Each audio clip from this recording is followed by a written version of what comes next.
All right.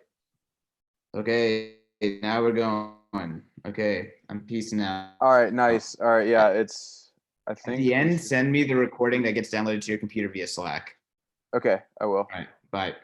All right. Cool. All right. Awesome. All right, Ian. We're live. Thanks. What's up? What's up, man? All right. Well, hey, welcome everybody to this episode of Bitcoin Happy Hour. Today, I'm delighted to be joined by Jan Pritzker of Swan Bitcoin, also the author of Inventing Bitcoin. How you doing, Jan? I'm great.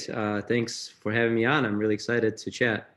Yeah, absolutely, man. So, kind of just gonna dive right into it. For our listeners, this will be kind of an episode about the importance of education for Bitcoin and the avenues through which we can achieve that education. And so, my first question, Jan, going forward is, what inspired you to write Inventing Bitcoin? Like, what kind of brought you to a point where you wanted to write a book to educate people about Bitcoin? And just like, what kind Yeah. of journey led you to that? Yeah, I have a pretty long Bitcoin journey. I actually knew about Bitcoin from 2011 from, of course, the Slashdot post, which, I read about it and I saw some people trying to do some kind of open source money thing. I didn't really understand what it was. I ended up actually buying at the top of the $30 bubble back in 2011 on Mt. Gox and watched it go down to $2 and pretty much like just got entirely wrecked, lost all my money. I didn't have that much money in it, but it was, a lot of money.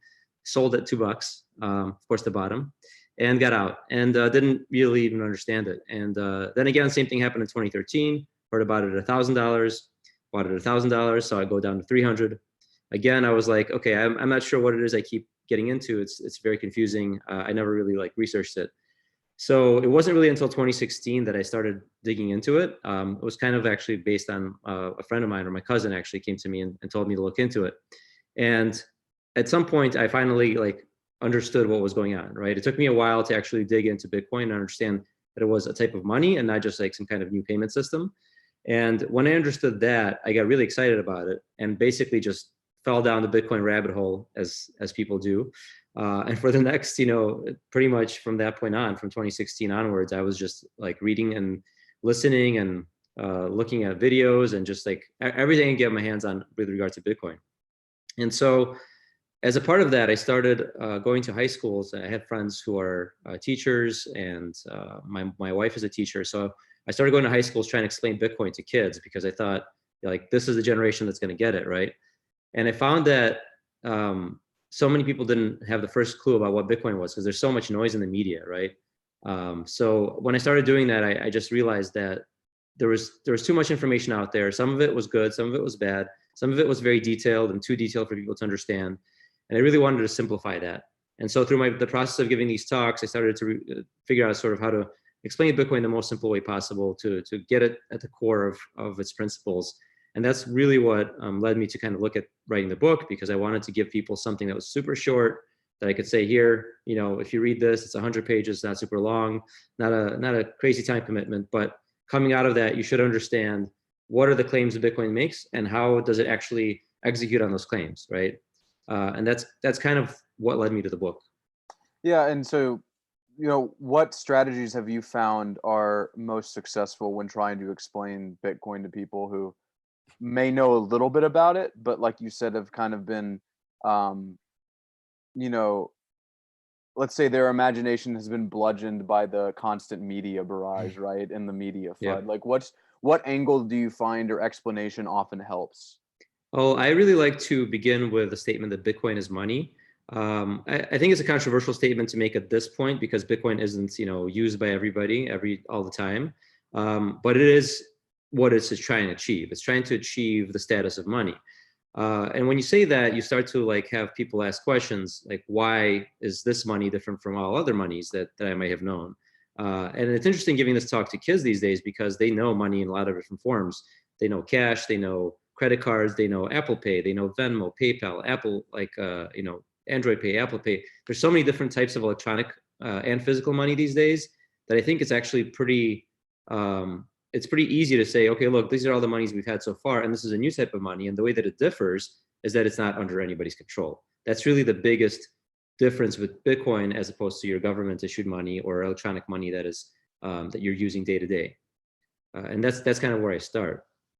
Do you find that that's usually effective, or do I then think, people ask like, well, if no one controls it, how do I know that it's real? I feel like that's yeah, that's definitely a question. And I think what's important to understand is first the history of money. So I talk a little bit about how money has evolved throughout the ages.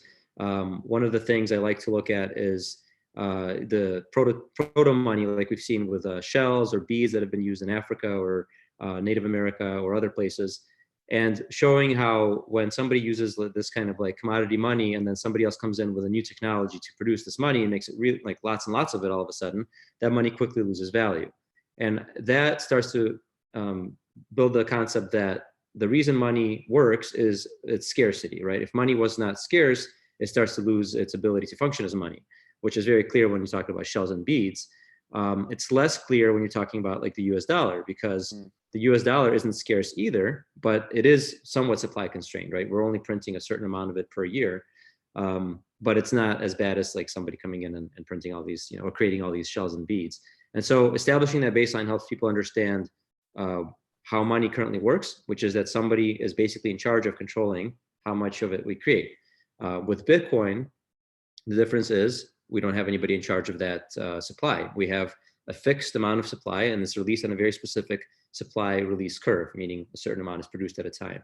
So by showing people that and then explaining how it is that Bitcoin actually enforces these ideas, I think we come to the understanding that Bitcoin is truly not under anybody's control. It's not under the control of governments or even anybody in the Bitcoin, sphere itself.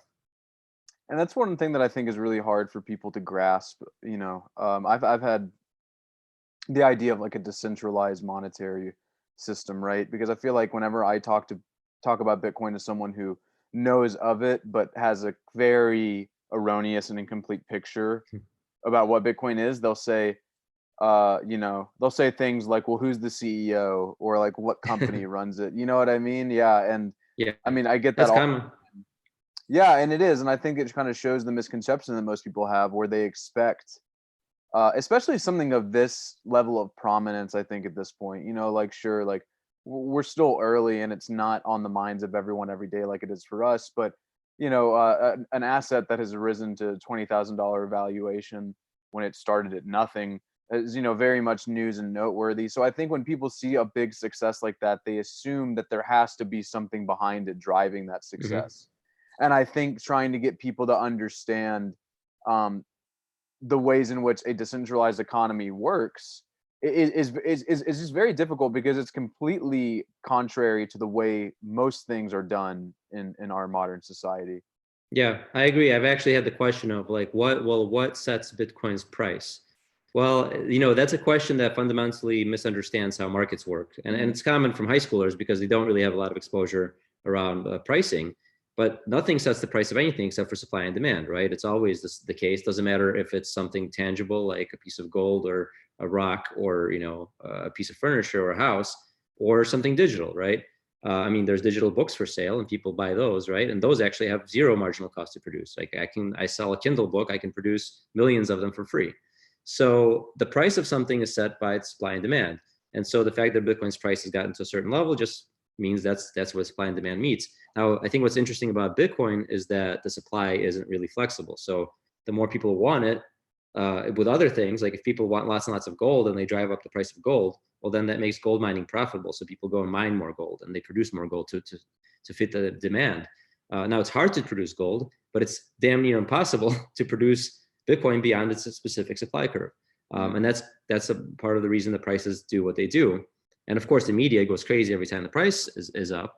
And I think that really distorts the narrative of Bitcoin versus the reality. So I think one of the things that people find confusing is the media is talking about Bitcoin at this point, like every day, right? Whether it's going to $100,000 or it's going to zero, there's usually some crazy narrative about Bitcoin. But if you like ask somebody, about Bitcoin, the first question is, well, why isn't anybody using it? Why can't I spend it anywhere? Why can't I go to the grocery store and like buy groceries with Bitcoin? Which is an interesting question because nobody thinks that way about gold. Like you're not spending gold at a grocery store, and yet there's $7 trillion worth of value, or 8 trillion parked in gold. So I think there's a lot of misconceptions around what what it means to store value, what it means to have a currency that's spendable. I think there's a lot of different ways that Bitcoin could end up being adopted. And I also believe that people mistake Bitcoin for a technology play. And so they expect that it will be, become ubiquitous like Netflix or Facebook overnight. Whereas Bitcoin is asking something much greater of us. It's asking us to believe in a brand new type of monetary system completely outside of control of governments. I mean, that's a radical shift in how money works that really has only happened, a few times in the history of man. I mean, if you think about like gold and then, or shells and gold and fiat money and digital money, which is also relatively new. These are all concepts that only happen once every couple of millennia. So I don't expect that we're going to all be using Bitcoin tomorrow. I think it's going to be a very slow adoption curve. It will be exponential, but it will be slower than people expect given the amount of hype in the media. Yeah, and like you were saying, it's just such a monumental undertaking, completely like rewriting how we engage with money and how monetary policy is dictated in a digital age. Mm-hmm. And just because it's so complicated, because that's the thing about Bitcoin is it is a monetary system, what I always tell people. And I think that's the kind of payments hang up that you described. I think it's a frustration that a lot of us share when we're talking about it with people, because that's kind of their first introduction to Bitcoin, whether it be through the white paper talking about digital payments, or maybe the first time they heard about it was when someone was using it on the Silk Road to buy things in 2010 and 2011. Much more doable back then when the transaction volume was very low, right? And so I think that you kind of have those early narratives that really kind of shift people's understanding about what Bitcoin is. But as you kind of just pointed out in your answer there, Bitcoin is not static. It's very dynamic, and it doesn't really have any form except for what we give it. And kind of going back to that, the digital gold narrative is a narrative and a form that has been increasingly popular recently, and I think it's starting to hold up even better. Do you find in your educational stints that this helps people see the big picture, for lack of a better phrase, or does it just kind of confuse them where they're like, well, I know why gold is valuable, but why is this valuable? Because Yeah, I often feel like the digital gold comparison, it either lands with people or they think you're they think you're completely brainwashed. Yeah, I mean, I think it's a little bit confusing to people because within our sphere, right, if we're talking like with Bitcoiners or even Austrian economists or something, if you talk about gold, people understand gold. But if you step outside of that and like talk to your everyday person, they don't even understand the value of gold. I mean, they think the value of gold is because it's jewelry or, that kind of thing. So to explain first why gold has value, you have to talk about monetary premium and like why, if gold's like actual industrial value is maybe like a tenth of its actual, monetary value. Why is that the case? Why are people doing this? And a lot of it's historical. It's because gold was that one thing that was really, really hard to produce. It was scarce. And over time, people realized that, and they realized it was good as money because it was, we knew that if you were going to walk into a transaction using gold, that the other guy wasn't going to magically come out and be like a million times richer than you because he figured out some new way to produce gold. Gold has held up as something that was hard to produce. It has held up as hard money through millennia. And I agree that most people kind of like on the street or who are new to the ideas of money don't even understand that. So we're asking them to understand that before we even talk about digital gold, which is tough. And I think the same problem pervades in the media. I mean, even today, we talk about like, I think Bitcoiners have understood that the payments use case was something that was, it seemed correct early on because, there was no on-chain usage. So of course, the fees were very low and it looked like a good kind of micropayment system. And then all of a sudden, the demand for it went up and it's no longer cheap. So now it's confusing. Well, why is, we were promised micropayments, why don't they happen? And the same thing happens in the media. You see articles that say, okay, merchants are stopping the usage of Bitcoin. And my answer to that is it's not that they're stopping the usage of Bitcoin, is that they adopted it way too early, before anybody had any Bitcoin to spend, before Bitcoin is pervasive in our culture and widely distributed. For you to accept Bitcoin as a merchant, it's actually kind of a tough sell because the customer probably doesn't have any Bitcoin. And if they do, they probably don't want to part with it because they understand that it's just the beginning and there's a certain time horizon during which Bitcoin will become adopted. And then we will be able to potentially spend it or not, right? Like we don't spend gold. We convert it to US dollars if we want to spend it. But we don't actively spend gold at grocery stores. So I think Bitcoin's, form as a digital money makes it really easy to send back and forth. And that makes you think of payments as the use case, even though the real kind of invention of Bitcoin isn't payments, it's scarcity, it's digital scarcity, which we never had before Bitcoin. We had payments. We had lots of payment companies Right. when Bitcoin came out in 2008. PayPal was very successful. So that was not the invention of Bitcoin. It was scarcity outside of the control of man. That's a big deal. So it does take time to drive that point home. I think it's not something you can easily understand. Yeah, it does, and I think it also just I think there's a certain like caliber of person that's attracted to Bitcoin, and I think you could put. I mean, there are many umbrellas, right? There's the Austrian economics umbrella. There's the cypherpunk, Mhm. security and privacy paranoid umbrella. But I do think that innate in a lot of Bitcoiners is a kind of like distrust of authority and distrust of how should we say like macro systems, right? That Mhm. involve too much control and central points. And so I think trying to the elevator pitch for Bitcoin is almost an apocalyptic one, right? It's like it's like we shouldn't have to have this, but since the monetary policies that we use or that we are subject to in our everyday life are so mismanaged, that this is our only way out. It's an And insurance policy in a way, right? yeah, exactly, it is. And that's the thing that I try to tell people when everyone, friends will ask me, it's like, oh, Bitcoin's I saw it in the news again recently. It's like, should I buy some? And the first thing I say is like, well, yes, I think you should, but I also tell them, it's all about what your risk appetite is, and if you have a low risk appetite, then you probably don't want to do this. Well, some people have said only store. I think Phil Geiger said this: only store in U.S. dollars what you're comfortable with losing. So Exactly. it's what's your risk appetite? It's like a different way to think about it. Are you going to make a bet on Bitcoin? You don't have to go all in on Bitcoin. If you put 1% of your Right. Yeah. portfolio or wealth or however you want to call it, salary into Bitcoin, you're not risking anything. You're risking that's nothing. You're never going to miss that 1%. But as an insurance policy, it's great, right? Exactly. And that's what I always tell people too, is like, I'm not telling you to go and use half your savings and buy Bitcoin. It's like I might do that, but I'm not going to ever tell anyone else to do that. But I do challenge them to think about what they spend every day, right? It's like Hmm. you'll go to, the local coffee shop and pay like $6 for a latte, right? Or you'll go out with your buddies and you won't blink twice about spending $30 on a meal, after Yep. tip and a few beers. Um, but putting money into something like this is scary to people. And like you said, just 1 to 5% of your net worth, that's all you need, 5% of your monthly paycheck, Yep. just to Uh, get people started. I mean, when we talk about these things with people in the USA, especially, it's difficult because people don't sort of feel viscerally that their money is broken, right? Mm, If you're living day to day and you're going out and buying beers and meals and stuff, you're not really seeing prices move. Your memory is not good enough. You don't know what happened 5 years ago. You don't know what happened 10 years ago. Can you tell me the price of milk 10 years ago? I'm sure that nobody can tell me that, but it was like double, right? Or it has doubled since then, at least.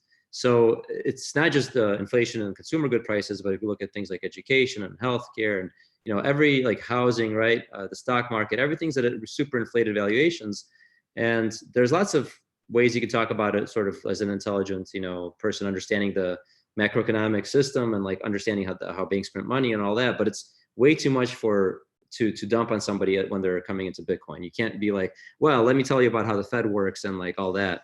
It's a yeah, lot, and honestly, like it I came is. into Bitcoin pretty green on any of that. I didn't really understand how money worked, how American money worked. I just understood technology, and so when I looked at Bitcoin, I was coming at it more as a tech guy. I was looking at it as a really cool distributed system, and then it clicked for me that holy crap, this is something that is really outside of the control of anybody. And what does that really mean to have money that nobody controls? And then you start digging into how all that works. Um, but I have an interesting background in that I came from the former Soviet Union. So for me, like I've lived through. I was small. I was 7 years old, but collectively through myself and my experience of my parents, we lived through exactly the things that Bitcoin is supposed to protect you from. We lived through government control of prices. We lived through inflations. We lived through our currency not being ours, because when we left the Soviet Union, we were allowed to exchange $100 per person at the government official exchange rate, right? So at the time, the Soviet Wow. ruble was like a garbage currency, just like Venezuelan Yeah. bolivars. Like I'm sure Everybody has seen those pictures of like a suitcase worth of bolivars that's worth $1. That's what Soviet rubles were. They were not currency that anybody outside the Soviet Union wanted. Now, within the Soviet Union, it worked because all the prices were fixed and they had massive black markets and all that kind of stuff. But when we left, it was pretty much, you get to keep $100 worth. That's the capital controls. So when people don't understand Bitcoin, I have to say, like, this is not a fiction that like one day the government might come and take your money. That's not how it works. Well, how it works is that you can't leave. You can't leave because your money is like your money is no good, right? And nobody will give you the good money. So Bitcoin is an insurance policy against that. It's basically a way to save money in a sort of format that's good, right? Bitcoin is not inflatable. Nobody can go and print tons of it. Nobody can mess with it. Nobody can take it from you. So you make that savings account and you save some Bitcoin, whether it's 1% or 5% of your salary, and that's optionality. That's optionality against, like, you have to leave the country, you can leave with your Bitcoin. I can't guarantee you that you will be able to leave with a certain amount of dollars at a certain point in the future. I can absolutely guarantee you that you can carry a Bitcoin seed in your head and leave the country and nobody will ever know that you have any Bitcoin on you. So that's the difference. It's money that is outside of capital controls. And I think that's really the biggest deal for humanity. That's probably, in our lifetimes for sure, because that's the thing that keeps a check on bad guys, like authoritarian regimes, people that won't let you leave the country. Yeah, and you need money. Even more portable, obviously, than gold. Way more portable. A huge improvement on that front, because gold was, someone somewhere is upset that I'm saying this, but gold was the first Bitcoin. Like in the sense that it is the capped supply, less capped. So, but and we will never know how many tons of gold exist on Earth. But I mean, there's crazy stuff that people have gone through to protect their wealth. Like during the Holocaust, there's stories of people that like swallowed and repeatedly swallowed diamonds to like keep their wealth. Like it's just ridiculously sick stuff to maintain some semblance of wealth throughout like a horrible event. Now, do I believe the United States is going to be in that, like it's going to suffer that kind of crisis? I don't personally believe that. But do I want to have an insurance policy against that? Absolutely. And do I want to benefit from the fact that these crises are happening everywhere else? I mean, yes, not only am I financially benefiting as a holder of Bitcoin, but I'm also I'm supplying the price floor for these other, countries, like the people who are suffering in other places. The stability of Bitcoin comes from people like me buying it, right? So me buying Bitcoin, that's a humanitarian donation that's also making me wealthy. I think it's great. So circling back really quickly, when did you leave the Soviet Union? 1989. Okay, and were you in what is now Russia, or were you in one of the Eastern I was Bloc countries? in the Ukraine, however you want to say it these days. Yeah. All right, cool. Yeah. Sorry, I guess that could be a whole other podcast episode by itself. But that's a fun time. Yeah, Jesus, man. Leaving the Soviet Union at the peak of its, right before its collapse. Right before it's, it was basically starting to collapse. That's why, they opened up the borders in 1989 because they just, they couldn't really hold it together anymore. Right. Yeah. Well, good for you and your family for making it out, and glad that you could find refuge. Did you guys immediately move to the United States, or? Yeah, we had some. Most immigrants at that time, we were Jewish, so most Jewish refugees went through like Austria and Italy for a bit. So we were like a month in Italy, a couple of weeks in Austria. But yeah, we made it to Chicago. That's kind of like where I settled down. And heck yeah, man. I didn't remember any of this like immigration experience until much later when I got into Bitcoin and like asked my parents about the money aspect of it. Yeah, because I didn't think about it as a money thing, right? I thought, okay, we left this country. And then I got into Bitcoin. Literally, it was 4 years ago at this point. And as an adult, I came to my parents and I was like, what happened to our money? And they explained it to me. And I was like, holy shit, this is why Bitcoin exists. Yeah. Like, this is crazy. So nice to have it back then, right? Yeah, right. And that's the thing, is like people like talk about in the media how Bitcoin isn't working in Venezuela. It's not like, why isn't it saving in Venezuela? Why isn't it helping these places? The answer is because it's not a cure. It's a prevention. It's a way to prevent these situations. It's not to fix a country that's completely on fire and broken. Like, that's going to take a long time to fix. Right. But the ability to create an option for people to move away from a regime that is doing bad things, that's Bitcoin's job. And I think it's job number one beyond any other job. And people in America just are going to have a tough time understanding that because they haven't experienced it. Yeah, we're just like so spoiled when it comes to, I mean, you know, Yeah, I was absolutely. born in 95, and you know, ever since I was a kid, you know, the United States dollar has been the dominant world reserve currency. Yeah. Um, we've enjoyed relatively stable inflation. I think it shows its face in things like the healthcare system, education, etc. But yeah, I mean, we just we don't get it in the same way that other populations might. And but everyone, like you said, I am also of the mind that I don't think something is going to ever come down on the United States where we're needing to flee like that. But you know, if it does happen, I want to definitely be prepared. Yeah. Um, yeah, well, shifting away from the Soviet Union, which again, I do wish that maybe this were a different themed podcast, because that sounds like a really interesting rabbit hole to jump down.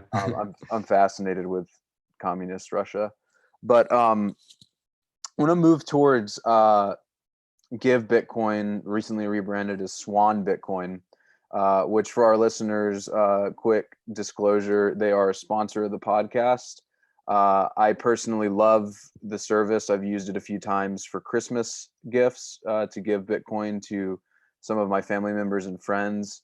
It's an awesome service. They custody the Bitcoin for you with Silvergate Bank in Nevada. It's actually Prime Trust. Prime Trust. That's right. Yeah. Silvergate's in California. Yeah. Prime Trust in Nevada, and you can custody it for anywhere from a year to 5 years. And after you give Bitcoin to whomever you're giving it to, they will also have a plethora of educational resources at their disposal to learn a little bit more about Bitcoin, best practices for custodying, all that kind of stuff.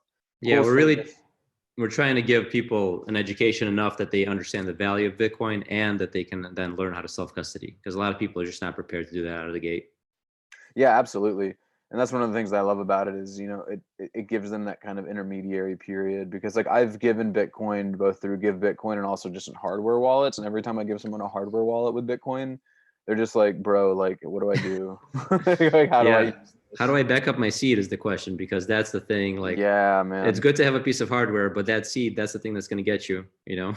Yeah, exactly. It better be theft proof, fire proof, you know, loss proof, inheritance proof. Like it's tough to do it right. I don't think there's good solutions out there. I think we're still like working on that right now. So yeah, that's something I've always wondered about. Like, I feel like, I mean, I guess like multi-signature, you know, is like obviously like, but that's kind of like the best that we have, along with like, you know, steel cases for like, you know, steel wallets for your seed phrase. I think multi-sig is definitely the future. I think we need to get to a point where like you click a button and everything just magically happens. You know, you have like seedless setup, and I know that like people like Casa and Unchained are working on this stuff. It's just I still hesitate to recommend them to newbies. It's still a lot to understand. Even the concept of multi-sig is really, really hard to understand. Yeah. So especially if you're used to like, you know, traditional bank account with a username and password. Right. So, I wrote up a story on Unchained's vault, like their most recent update with it, and I hopped on a call with Parker Lewis and Phil Geiger, and they were showing me how it worked. It's a cool product, but it's definitely awesome, but it's hard, man. It's for Bitcoiners right now. It's for people who are like in it, right? Yeah, exactly. And even as I was looking at that, I was just like, ah, shit, man. Like, wait, no, what was that again? Like, what were you doing? This thing? What's this feature? I think the UX will get polished. I think it's something that as we like go on. I mean, 2 years ago, nobody was talking, as far as I know, nobody was talking about like seedless, you know, key generation, and that's something that Casa, I believe Casa was the first to pioneer. I'm not sure, but that was at least my first exposure to it. And I thought this is a great idea. I never thought of that idea. Like you can generate a seed and upload it to some cloud thing and not worry about it because it's part of multi-sig solutions. So it's okay if you lose one, but it's still. It's not right. It's not quite there. It's the layers of abstraction will have to be built so that people don't have to think about it. And exactly. I think there's a difference between the people who are adopting Bitcoin today, like you and me, and the people who will adopt Bitcoin 10 or 20 years from now, who are maybe just kids right now. They're going to be like born into a system where Bitcoin is normal and is ubiquitous and is prevalent and is easy to obtain. And there are solutions that make all that easy, but we're just not there yet. So unfortunately, we have to be the ones that slog through, figure out how to do it, and explain it to other people. Yeah, part of the first wave, you know? Yeah. Well, speaking of making it easier, kind of want to dive into Swan Bitcoin. Yeah. what led you to the company? Why did you join, and what's your kind of like official title, if there even is one? Sure. Yeah, I do have an official title. I'm the CTO, which is the Chief Technology Oh, of Officer. course, yeah, that's Yeah. right. Big title. Big title. It's a title I've held before. So my previous company was Reverb, where I was a CTO and helped build that out from 2012 to 2018. And Reverb, we grew from just the two of me and the other co-founder, David Kalt, and grew to 150 employees, 600 million in annual sales. So I have some background in technology companies. But when I left Reverb, I wanted to do Bitcoin, and I didn't really know what I was going to do. So I kind of just consulted for a while and talked to a bunch of folks in the space, wrote the book, obviously. And as part of that, I started building out decks as I was helping some of my clients to like formulate strategy in the Bitcoin space. And one of the things I was building out was this, like, where's the sweet spot for Bitcoin? What should we be working on? Is it, lending, like on-chain capital? Is it, mining? Is it like something, app layer? Where are we? And one thing that I came to was we are way too early for the majority of things people are building in Bitcoin. I think it's great that they're building the stuff, but I fear that a lot of Bitcoin companies are 10 years too early to the market. And I think the thing that's not too early is being an on-ramp, right? Basically bringing in more people into Bitcoin. And that's how I started in Bitcoin. It was about bringing more people. It was about giving talks and doing the book. So I knew about Corey. I'd met him online and we hung out for a while. Corey was the CEO of Give Bitcoin. And I've been an advisor to the company from early on. So pretty much there from the beginning, but just like kind of low touch. And I think it was sometime in December that Corey asked me to come on, and I realized that this is everything I'd been working on conceptually. On-ramps are the thing we should be working on. And what the concept is for Swan is to be the biggest and the best Bitcoin on-ramp, in the world. So we want to be the easiest way to onboard new people. What does that mean? Starts with two products. One is Give, which is about buying Bitcoin for other people. The other one is about saving, to stack your own sats, to build your own stash. And both of those are anchored with really strong education, really strong onboarding guides, hand-holding, because we do believe that that's the thing that helps people become Bitcoiners. I think we all have the experience of gifting Bitcoin to somebody, whether it be setting up a wallet on their phone or on their computer or hardware, and then they forget the seed, or they lost the key, or they just forgot about their Bitcoin because they don't care. And that's what Swan is about. It's about educating them enough to value that gift and to understand how to actually store it and use it.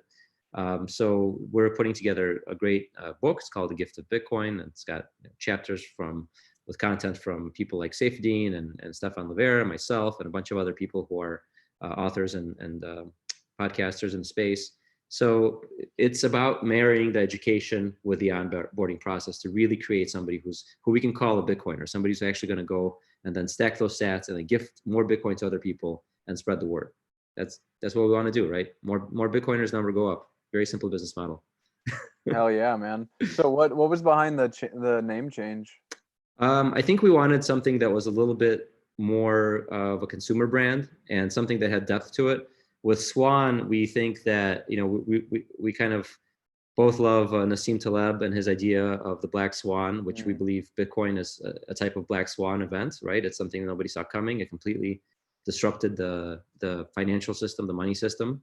And also the idea of swans kind of from the ugly duckling story where, the ugly duckling turns into a swan. I think that's another really good metaphor for Bitcoin, because early on Bitcoin was, money for nerds, money for criminals, stuff that nobody in the mainstream wanted to deal with. And now we see more and more embracing of Bitcoin from media, traditional finance companies, Fidelity, TD Ameritrade. We're seeing Bitcoin grow into this beautiful thing, and potentially a beautiful thing, not just for the financial system, but for the world at large. As I mentioned, the ideas of authoritarianism and breaking all that with your Bitcoin savings account and insurance policy.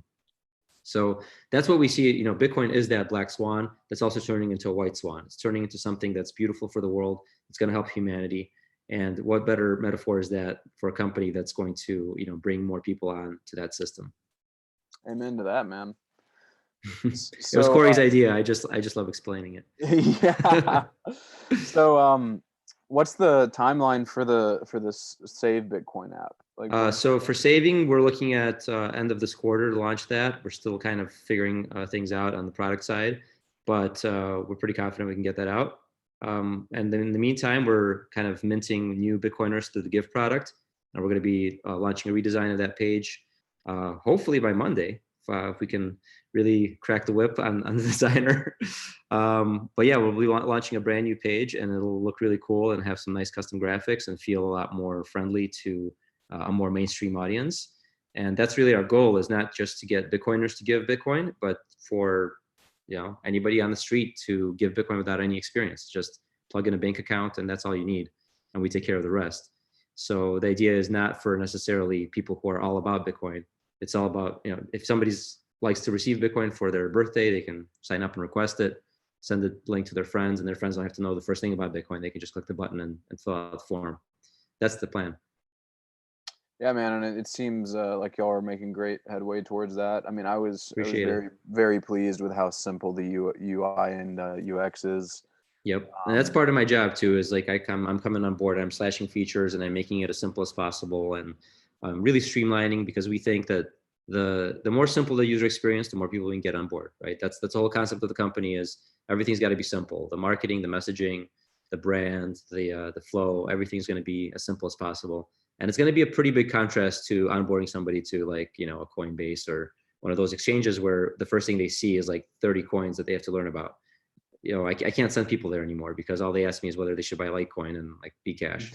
Yeah. That's not the way to Right. like onboard people. And it doesn't matter if I believe in those coins or not. I don't, but it's not a religious statement. It's more like, if you want to onboard somebody, then they should have one button to click and get on. They shouldn't Right. have to go down a rabbit hole of understanding like why any of these coins have value or don't have value.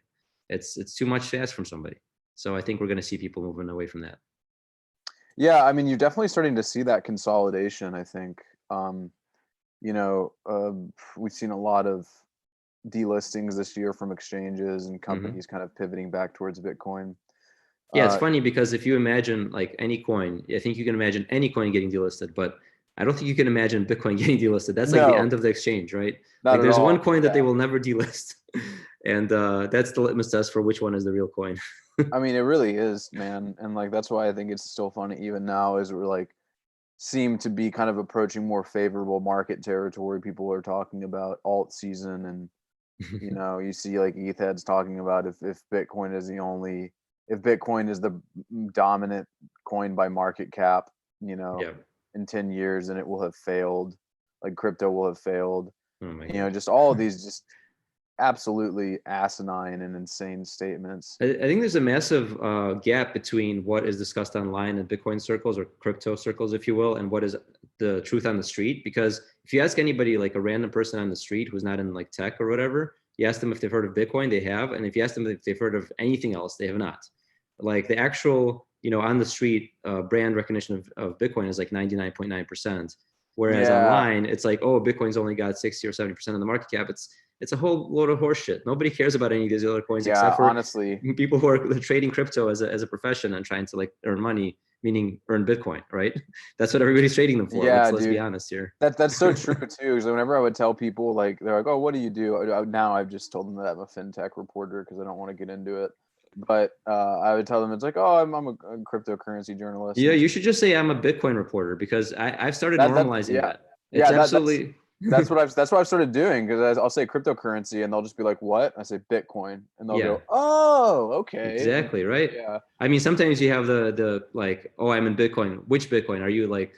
Which coins are you interested in? No, I'm in Bitcoin. Like I work in Bitcoin. This is the only industry that matters. Yeah. So, but by and large, people have not heard the other stuff. So why confuse them, right? It's the onboarding is about, we're onboarding to Bitcoin. That's the process. We're not teaching you about 30 other coins that are going to confuse you, cause you to get wrecked, or worse. Yeah, absolutely. Well, man, we're reaching towards the end of the podcast. For my last question, pivoting away from Give Bitcoin, Swan Bitcoin, I want to ask you what's your prediction for 2020? What's this year going to bring to Bitcoin? Hyper Bitcoinization. Yeah. No, I actually don't believe that's happening this year. But what are we going to see? I mean, what's interesting is we just saw the opening of the Taproot and Schnorr Signatures improvement proposal, which, for people who aren't technical, it's just basically a way to make Bitcoin more efficient, more private. improvements to Bitcoin, right? We're going to see that stuff. It's going to happen slowly. It's going to happen pretty quietly, and people outside of Bitcoin aren't going to know the first thing about it, which is how it should be. It should be, if Bitcoin is money, then its upgrades will happen quietly and in the background. They won't be disruptive, which is why it's really important that Bitcoin does not undergo a hard fork, which is a really disruptive type of upgrade that other coins kind of utilize. With Bitcoin, everything happens slowly, everything happens conservatively because we are managing, the world's next money. So that's really exciting for me. I don't expect that this year we're going to see a ton of, consumer adoption, just for the same reasons that, or like retail payments adoption for the same reasons I've talked about. It's just too early. I think if we get, if we double the number of people coming into Bitcoin, that would be really exciting. I think we're clearly headed for a bull market. I don't know how long that's going to take to develop. Obviously, some people will say we're already in a bull market because we went from $3,000 to 8 pretty quickly. But in Bitcoin, that's nothing. We all know that's nothing. So that's just our daily, and that's our normal volatility. So we'll have to see how long that takes to develop. I fully expect we're going to have the same discombobulation of, media hype to reality that we had in 2017. Whether that happens this year or next year or within the next 4, that's definitely coming again. And we're going to have to be ready with really good educational materials so that people don't get confused or drawn into other stuff that they should have, no business in. So yeah, I'm just excited for slow and steady growth, even though that's probably not the way it's going to happen. But I'm excited to contribute to rational growth and and getting more people into Bitcoin with education rather than with hype. Oh, hell yeah, man. Well, yeah, I really appreciate you taking the time to come on today. For our listeners, where can they find you? So they can find me on Twitter. My Twitter handle is SKWP, which is pronounced scoop, SKWP. If you want, you can DM me and I'll explain where that comes from. And then you can also find my book at inventingbitcoin.com. And you can find Swan or Give Bitcoin at givebitcoin.io. Our Swan homepage is launching next week, probably. So stay tuned for that. Follow the Give Bitcoin handle on Twitter, and we'll keep you up to date. Awesome. Well, Jan, really appreciate you coming on, brother. Take it Thanks, easy man. and keep up the good work. Thanks, Colin. Bye-bye.